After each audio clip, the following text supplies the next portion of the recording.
कोई भी कानून अगर बनता है तो उसे एग्जीक्यूट कराने के लिए कोई ना कोई संस्था ज़रूर होती है। इसी तरह से जैसे लेबर लॉ है तो उस लॉ को एग्जीक्यूट कराने के लिए कई तरह की संस्थाएं हैं, जैसे कि labour court, tribunal and national tribunal, श्रम न्यायालय, अधिकरण और राष्ट्रीय अधिकरण। Hello students, welcome back to my class. और आज है लेबर लॉ का यूनिट 2 का बहुत ही इंपॉर्टेंट क्वेश्चन जो कि कई सालों में लगातार पूछे गए हैं। क्वेश्चन क्या है पहले आपको वो नोट डाउन कर लेना है और फिर उसके बाद इस ऑडियो क्लास को ध्यान से सुनकर सारे केस, सारे धाराएं और साथ ही साथ जो भी फैक्ट्स मैं आपको बता रही हूँ कंसेप्ट के साथ एक स्ट्रक्चर बना लेना है। एक पेज में आपका पूरे आंसर का स्ट्रक्चर बन जाएगा और उस स्ट्रक्चर को लर्न करके आप एग्जाम में 5 पेज का आंसर कन्वर्ट कर सकते हैं। इसलिए आज के बाद से 5-5 पेजों का आंसर रट्टाफिकेशन बंद कर दीजिए, सिर्फ और सिर्फ इस स्ट्रक्चर को फॉलो करिए। तो चलिए शुरू करते हैं। तो क्वेश्चन कुछ इस तरह से है, श्रम न्यायालय, अधिकरण तथा राष्ट्रीय अधिकरण के गठन का उल्लेख करना है और इनके क्षेत्राधिकार बताने हैं, इनकी भूमिका क्या है ये बताना है। तो शुरू करते हैं हम लोग। पहले सबसे पहले इंपॉर्टेंट है श्रम न्यायालय यानी कि labour court, constitution of labour court. श्रम न्यायालय का गठन कैसे हुआ? तो जब भी कोई आंसर आप शुरुआत करते हैं तो आपको किसी ना किसी फैक्ट के साथ शुरू करना चाहिए।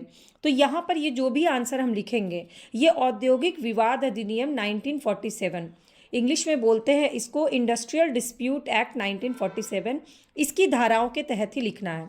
तो औद्योगिक विवाद अधिनियम की धारा 7 आपको लिखनी है। और धारा 7 क्या कहता है मैं आपको वो बताती हूँ। तो धारा 7 में श्रम न्यायालय से रिलेटेड सारी व्यवस्था की गई है और उन व्यवस्थाओं के अनुसार एक गजट बनेगा। गजट में एक या एक से अधिक श्रम न्यायालय का स्थापना की बात की गई है और इन न्यायालयों का उद्देश्य निर्धारित होगा। उद्देश्य हो गया जो भी औद्योगिक विवाद, इंडस्ट्रियल डिस्प्यूट होंगे, उन विवादों का निर्णय देना है। और इसके अलावा कुछ अन्य कार्य भी हैं जो उनको सौंपा गया है। अब अधिनियम की धारा 7 में उपधारा एक दी गई है जो है उपधारा 3। इसके अनुसार कहा गया है कि श्रम न्यायालय बना तो दिया गया लेकिन उसको देखेगा कौन? तो उसका एक अध्यक्ष पद होगा। तो एक अध्यक्ष पद पर नियुक्त करने के लिए अध्यक्ष कौन बन पाएगा ये भी देखना जरूरी है। ऐसे ही तो किसी को अध्यक्ष बना नहीं सकते हैं। तो इसके लिए भी कुछ क्राइटेरिया फिक्स किया गया है। जैसे अध्यक्ष वही बनेगा जो उच्च न्यायालय का न्यायाधीश हो या किसी समय रहा हो कभी। दूसरा, वो कम से कम 3 साल के लिए जिला जज और या अतिरिक्त जिला जज रहा हो। और तीसरा, वो कम से कम 2 वर्ष के समय के लिए श्रम अपीलीय न्यायाधिकरण का, जिसका निर्माण अपीलीय न्यायाधिकरण अधिनियम 1950 के अधीन हुआ हो, उसमें किसी सदस्य के पद पर या किसी ट्रिब्यूनल के अध्यक्ष के पद पर या सदस्य पद पर रहा हो। चौथा, उसने कोई भी जुडिशियल ऑफिस पर भारत में कम से कम 7 साल काम किया हो। और पांचवा, वो कम से कम 5 वर्ष तक किसी भी ऐसे श्रम न्यायालय का अध्यक्ष रहा हो जिसका निर्माण किसी भी प्रांतीय अथवा राज्य के अधिकार के अंतर्गत हुआ हो। तो ये 5 टर्म्स कंडीशंस बनाई गई श्रम न्यायालय के अध्यक्ष पद के लिए। अब आप इसको इमेजिन करिए कि जब आप लॉ पूरा कर लीजिएगा और आपको भी ये सारे एक्सपीरियंस हो जाएंगे तो आप भी लेबर कोर्ट के अध्यक्ष बन सकते हैं, राइट? अगर इस एंगल से लर्न करिएगा तो आपको ये 5 जो उपधारा है वो आपको याद हो जाएगी। अब चलते हैं श्रम न्यायालय के क्षेत्राधिकार क्या क्या है, यानी जुडिक्शन ऑफ लेबर कोर्ट। तो श्रम न्यायालय का क्षेत्राधिकार इसी अधिनियम के 2य अनुसूची यानी 2nd शेड्यूल में दिया हुआ है।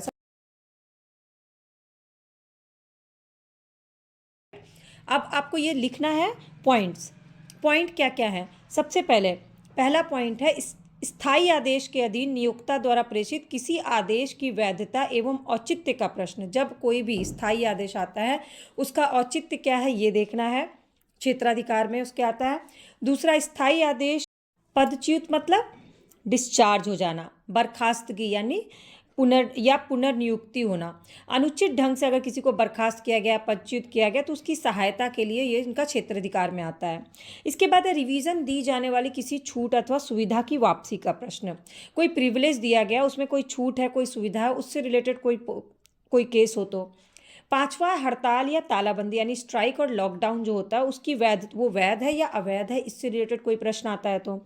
और छठा है ऐसे सभी मामले जो 3य अनुसूची में नहीं है। ठीक, तो ये 6 पॉइंट है जो श्रम न्यायालय के क्षेत्राधिकार में आते हैं। अब इसका मतलब ये हुआ कि सभी मामले जो मैंने आपको बताया वो श्रम न्यायालय के क्षेत्राधिकार में है। लेबर कोर्ट में केवल एक व्यक्ति होता है जिसकी नियुक्ति सरकार द्वारा की जाती है। हरियाणा राज्य बनाम विकार सिंह केस है, आप इसको नोट डाउन कर लीजिए, ये बहुत इंपॉर्टेंट है लिखने के लिए आंसर में, जिसमें उच्चतम न्यायालय ने ये कहा कि यदि मामले में औद्योगिक विवाद अधिनियम 1947 के प्रावधान लागू होते हैं तो उस मामले में विशेष विषय जो है वो न्यायाधिकरण के तहत ही निपटाए जाने चाहिए और वो कानून द्वारा ही होना चाहिए, और ये दीवानी न्यायालय का क्षेत्राधिकार नहीं होगा क्योंकि ये औद्योगिक विवाद है। ठीक है। अब आता है कि श्रम न्यायालय की फिर शक्तियां क्या है, पावर ऑफ लेबर कोर्ट, क्योंकि अभी हमने जुडिडिक्शन देखा, अब उसकी पावर क्या है। तो किसी भी मामले के वाद का परीक्षण करते समय दीवानी न्यायालय को जो अधिकार दीवानी प्रक्रिया संहिता कोड ऑफ सिविल प्रोसीड्यूर 1908 के अंतर्गत दिया गया है, वही श्रम न्यायालय को अधिकार प्राप्त हुए हैं। अब कौन कौन से अधिकार श्रम न्यायालय को दिए गए हैं? मान लीजिए किसी व्यक्ति को उपस्थित होने के लिए विवश करना और शपथ के आधार पर उसका परीक्षण करना हो, ये अधिकार है, ये शक्ति है। साक्षी के परीक्षण के लिए कमीशन जारी किया जा सकता है। कागजात या कोई भी वस्तु को प्रस्तुत करने के लिए उसको विवश किया जा सकता है, और अन्य मामले भी ये जो है वही निर्धारित करता है। इसके अलावा श्रम न्यायालय को और भी अधिकार का उपयोग करने का अधिकार दिया गया है। जैसे ऐसा किसी एक व्यक्ति या अनेक व्यक्ति जो किसका कोई मामला विचाराधीन है, लंबे समय से चल रहा है और कार्रवाई चल रही है, तो उसमें एक परामर्शदाता के रूप में वो किसी को नियुक्त कर सकता है। इसके बाद भारतीय दंड संहिता की धारा 21 के अंतर्गत अध्यक्ष को एक लोक अधिकारी यानी पब्लिक ऑफिसर के रूप में भी काम करने का अधिकार है। मतलब वो परामर्शदाता नियुक्त कर सकता है, वो पब्लिक ऑफिसर के रूप में काम कर सकता है, और साथ ही साथ स्वविवेक से निर्णय करने का भी उसको पूरा अधिकार है। लेकिन इसके किस सीमा तक करना है, उस पर कुछ प्रतिबंध किए हुए हैं। अब इसमें श्रम न्यायालय का कर्तव्य क्या होगा, ड्यूटीज ऑफ लेबर कोर्ट क्या होगा, कि कोई भी औद्योगिक विवाद आया उसके निपटारे के लिए न्यायालय में उसका कुछ कर्तव्य है। जैसे कि उस न्यायालय का सबसे पहला कर्तव्य तो ये है कि जो द्वितीय अनुसूची यानी सेकंड शेड्यूल में किसी भी मामले से संबंधित औद्योगिक विवाद पर निर्णय दे और अन्य कार्य करे जो उसके सुपुर्द किया गया, मतलब अपने काम को समय पर निपटारा करना। और दूसरा, कोई औद्योगिक विवाद श्रम न्यायालय के निर्णय सौंपा गया है तो वहाँ उसका पहला कर्तव्य होता है कि उसकी कार्रवाई जल्दी से जल्दी करे, कार्रवाई करके समाप्ति करे और उसको उस पंचायत को सरकार को दिए, रिप्रेजेंट करे। तो इस तरह से लेबर कोर्ट का क्षेत्राधिकार अधिकार। नेक्स्ट है राष्ट्रीय अधिकरण यानी नेशनल ट्रिब्यूनल। ये कहाँ दिया गया है, तो ये औद्योगिक विवाद अधिनियम की धारा 7 ख के अंतर्गत दिया गया है कि एक राष्ट्रीय न्यायाधिकरण यानी कि नेशनल ट्रिब्यूनल की व्यवस्था की गई है। अब राष्ट्रीय न्यायाधिकरण क्या है, तो एक तरह का ये औद्योगिक न्यायाधिकरण इंडस्ट्रियल ट्रिब्यूनल ही है जिसकी केंद्रीय सरकार रचना करती है। निर्माण कौन करता है, सेंट्रल गवर्नमेंट करती है, और वो देखती है कि कोई भी ऐसा औद्योगिक विवाद इंडस्ट्रियल डिस्प्यूट आता है जिसमें निर्णय की ज़रूरत है और पूरे देश के लिए या एक से अधिक राज्य के लिए ये बहुत इंपॉर्टेंट है, तो उसके लिए नेशनल ट्रिब्यूनल बनाया जाता है।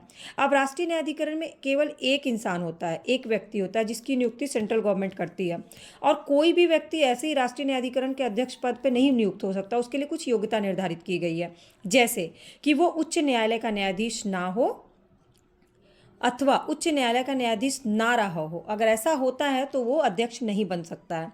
दूसरा, वो औद्योगिक विवाद अधिनियम के अधीन निर्मित किसी श्रम अपीलीय न्यायाधिकरण के अध्यक्ष पद या अन्य सदस्य के पद पर काम कर चुका हो। और तीसरा, केंद्रीय सरकार यदि उचित समझे तो व्यक्तियों के असेसर नियुक्त कर सकती है जो कि राष्ट्रीय न्यायाधिकरण को उनकी कार्रवाई में सहायता पहुंचाएगा और परामर्श देगा। अब आप देख रहे होंगे कि ऑलमोस्ट इसमें योग्यताएं जो हैं वो लेबर कोर्ट में जो अध्यक्ष है उन्हीं से मिलती जुलती है। तो कोई व्यक्ति राष्ट्रीय न्यायाधिकरण के अध्यक्ष पद की नियुक्ति के लिए योग्य समझा जाएगा अगर वो किसी उच्च न्यायालय का एक न्यायाधीश है या कभी रहा हो, वो कम से कम 2 साल की अवधि तक औद्योगिक न्यायाधिकरण का अध्यक्ष या सदस्य रह चुका हो, और फिर केंद्रीय सरकार अगर सही समझती है तो राष्ट्रीय न्यायाधिकरण के सम्मुख कोई कार्रवाई में परामर्श देने के लिए व्यक्तियों को परामर्शदाता के रूप में भी नियुक्त कर सकती है। अब राष्ट्रीय न्यायाधिकरण के अध्यक्ष की योग्यता तो वही है जैसा कि हमने पिछले में पढ़ा, लेकिन इसके साथ साथ उसके अध्यक्ष के कुछ कर्तव्य और अधिकार भी वही होते हैं जो हमने लेबर कोर्ट के अध्यक्ष के कर्तव्य अधिकार पढ़े। राष्ट्रीय न्यायाधिकरण के समक्ष जो भी लंबित कार्रवाई हैं जो लेट से हो रही है श्रम न्यायालय में या न्यायाधिकरण के, वो उनको हस्तांतरित कर दी जाती है, ट्रांसफ़र कर दी जाती है। इसके विपरीत श्रम न्यायालय या न्यायाधिकरण के समक्ष जो लंबित वाद हैं उनको समुचित सरकार राष्ट्रीय न्यायालय को रेफर कर सकती है। ऐसा करना वैध होगा। मतलब ये आपको समझना चाहिए कि जो श्रम न्यायालय लेबर कोर्ट है, न्यायाधिकरण यानी ट्रिब्यूनल है, और जो राष्ट्रीय अधिकरण है यानी नेशनल ट्रिब्यूनल है, उनको सिविल कोर्ट के कुछ अधिकार प्रदान किए गए हैं और उनके पास पक्षकारों का प्रतिनिधित्व तो एडवोकेट कर सकते हैं, लेकिन सही मायने में उन्हें कोर्ट का दर्जा नहीं प्राप्त है क्योंकि उन्हें सिविल कोर्ट की पृष्ठभूमि पर नहीं रखा जा सकता, क्योंकि सिविल कोर्ट की शक्तियाँ श्रम न्यायालय की अपेक्षा ज़्यादा वास्ट है। ठीक, ये कंसेप्ट आपका क्लियर होना चाहिए। अब राष्ट्रीय न्यायालय का कार्यक्षेत्र क्या है, नेशनल ट्रिब्यूनल कहाँ कहाँ काम कर सकता है, तो इसका भी कार्यक्षेत्र बहुत ज़्यादा विस्तृत है और ये सरकार के आदेश और उसके आधार पे ही काम करती है, उसी के ऊपर निर्भर है। उनका कार्य होता है कि जो भी विवाद है उसका न्याय निर्णय करना और निर्धारित करना और उसको फिर पंचायत में रिप्रेजेंट करना। ये है अधिनियम की धारा 15 में उनके कार्य के संबंध में प्रावधान मिलता है, जिसके अनुसार जब भी कोई औद्योगिक विवाद न्याय निर्णय के लिए आते हैं तो उनको समय रहते हुए उनका कर्तव्य है कि उसको यथाशीघ्र जल्दी से जल्दी कार्रवाई शुरू करें और उसका निर्णय देकर सरकार को सौंप दें। और इसमें जांच न्यायालय भी आता है, यानी कोर्ट ऑफ इंक्वायरी भी आता है। धारा 6(1) में इसका उल्लेख किया गया है कि अगर ऐसा कोई अवसर होता है कि समुचित सरकार जांच न्यायालय का गठन कर सकता है, तो ऐसे न्यायालय के गठन का उद्देश्य किसी भी मामले में विवाद से संबंधित कोई भी चीज़ है उस बात की जाँच करना, वो बैठा सकते हैं कि इसका अलग से इस बारे में जांच होना चाहिए। और इसमें ऐसा कोई वाद अभी तक मैंने नोट डाउन नहीं कराया है। अगर आपके पास इससे रिलेटेड कोई केस होगा तो नीचे कमेंट करके ज़रूर बताएं। अब थर्ड है औद्योगिक अधिकरण, यानी कॉन्स्टिट्यूशनल ऑफ इंडस्ट्रियल ट्रिब्यूनल। ये धारा है धारा 7(क) में, जिसमें सरकार सरकारी गजट में एक विज्ञापन प्रकाशित करके औद्योगिक विवाद और उससे संबंधित मामलों के निपटारे के लिए एक या उससे अधिक औद्योगिक न्यायाधिकरण का गठन कर सकती है। अब वो चाहे वो मामला द्वितीय अनुसूची में निर्दिष्ट हो या फिर तृतीय अनुसूची में, दोनों ही मामलों में वो कर सकती है। ठीक है। अब न्यायाधिकरण में केवल एक व्यक्ति होता है जिसकी नियुक्ति सरकार करती है और उसके अलावा अध्यक्ष पद पे कोई और नहीं होता। इसके भी टर्म्स कंडीशंस योग्यता जो है वो उसी तरह से हैं जो मैंने आपको अब तक बताया है। अब इसका क्षेत्राधिकार क्या है, तो इसका क्षेत्राधिकार जो वो तृतीय अनुसूची शेड्यूल 3 में दिया गया है, जो निम्नलिखित है। क्या क्या है, एक तो श्रमिकों की मजदूरी से रिलेटेड कोई विवाद हो, भुगतान का तरीका क्या है, उनको जो सैलरी मिल रही है, उनका भत्ता कैसे जा रहा है, काम के घंटे, उनको विश्राम करने के बीच में कितना अंतर दिया जा रहा है घंटों काम के बीच में, उनको 100 वेतन छुट्टी मिल रही है कि नहीं, उनका बोनस, उनका लाभांश, उनका प्रोविडेंट फंड, उनको पाली के अनुसार नाइट शिफ्ट डे शिफ्ट से रिलेटेड जो भी कानून है, उनको वेतन उनके क्रम के अनुसार मिल रहा है कि नहीं, जिस पोस्ट के हिसाब से है, अनुशासन संबंधी क्या नियम है, रूल्स ऑफ डिसिप्लिन क्या है। इसके अलावा श्रमिकों की छटनी अचानक से अगर कर दी जाती है और कोई डिस्प्यूट हो जाता है या कोई भी ऐसा मामला जो श्रमिकों से संबंधित है, वो सब कौन देखता है, इंडस्ट्रियल ट्रिब्यूनल देखता है। इसमें एक केस है जय भारत टाइल वर्क्स मद्रास राज्य के मामले में कहा गया कि औद्योगिक न्यायाधिकरण जो है कारखाने से समापन संबंधी विवाद का समाधान करने के क्षेत्राधिकार में रखता है। इसके बाद एक और केस है एक्स न्यूज़पेपर लिमिटेड बनाम द वर्क्स। इसमें सर्वोच्च न्यायालय ने कहा कि जब कभी नियोक्ता और उसके कर्मचारियों के बीच कोई भीषण विवाद हो जाता है, बड़ा विवाद हो जाता है और प्रश्न होता है कि मिल मालिक द्वारा कारखाना बंद करने की कार्रवाई तालाबंदी है नहीं है, तो निर्णय हमेशा परीक्षा करने के बाद ही होगा, मतलब तथ्यों की जांच करने के बाद ही होगा। अब औद्योगिक न्यायाधिकरण की शक्तियां क्या है, एक तो उनको सद्भावना से कार्य करना होता है, बर्खास्तगी करना, अन्यायपूर्ण व्यवहार को वो करना होता है, विषय वस्तु के आधार पे पहले जांच करना होता है, जांच एकदम निराधार होना चाहिए, निष्पक्ष होना चाहिए, साक्ष्य के आधार पर जब तक आरोप सिद्ध ना हो जाए तब तक वो उस पर डिसीजन नहीं दे सकते हैं। ठीक है, तो अब तीनों का मैंने आपको अलग अलग अध्यक्ष पद की योग्यता बता दी, तीनों का क्षेत्राधिकार, तीनों के अधिकार और तीनों के कर्तव्य। अब आपको नीचे कंक्लूजन क्या लिखना है वो अपने अकॉर्डिंग लिखना है। किसी भी वाद का संबोधन करके आप उसको एंड कर सकते हैं इस आंसर को, और एंड हमेशा पॉजिटिव होना चाहिए। बस एक स्ट्रक्चर तैयार कर लीजिए, स्ट्रक्चर ऑलमोस्ट एक पेज में आपका ये पूरा आंसर का स्ट्रक्चर आ जाएगा। धाराएं लिख लीजिए, केस लिख लीजिए और केस के बगल में हिंट लिख लीजिए ताकि आपको एग्जाम टाइम में वो हिंट याद आ जाए। 5 पेज का आंसर रटना छोड़ दीजिए, सिर्फ और सिर्फ लॉ के जो भी सेमेस्टर्स एग्जाम है उसमें सिर्फ और सिर्फ स्ट्रक्चर काम आता है और स्ट्रक्चर हमेशा फैक्ट बेस्ड होना चाहिए, बट आंसर हमेशा फैक्ट बेस्ड नहीं होना चाहिए। फैक्ट के साथ साथ आपको कंसेप्ट भी पूरा लिखना होता है और लैंग्वेज आपकी हमेशा पॉजिटिव होनी चाहिए, एक अच्छी लैंग्वेज होनी चाहिए, लीगल लैंग्वेज होनी चाहिए। इसके लिए मैक्सिमम तभी अच्छा होगा जब आप मैक्सिमम ये सारी क्लासेस सुनेंगे। तो सारी क्लासेस चैनल के प्लेलिस्ट पर है, आप उसको जा करके देख सकते हैं। सेमेस्टर 1, सेमेस्टर 2, सेमेस्टर 3 की क्लासेस अवेलेबल है। अगर आपको वीडियो ना मिले तो कमेंट करके बताइएगा, और अगर आपको ये क्लासेस अच्छी लग रही, ऑडियो क्लास समझ में आ रही, तो सब्सक्राइब या फॉलो बटन को क्लिक कर लीजिएगा ताकि सारी क्लासेस की अपडेट फ्री ऑफ कॉस्ट आपको मिल जाए। कोई भी डाउट हो, कोई भी क्वेरी हो, कोई क्वेश्चन हो, नीचे कमेंट सेक्शन में पूछ सकते हैं। और अगर आपके फ्रेंड सर्किल में कोई भी LLB कर रहा है तो आप ये क्लासेस उसे फॉरवर्ड करिएगा ताकि उसकी भी थोड़ी हेल्प हो जाए। मेरी कोशिश सिर्फ और सिर्फ इतनी है कि 5 पन्नों के आंसर को मैं आपको एक पन्ने के स्ट्रक्चर के रूप में समझा सकूं और आप उस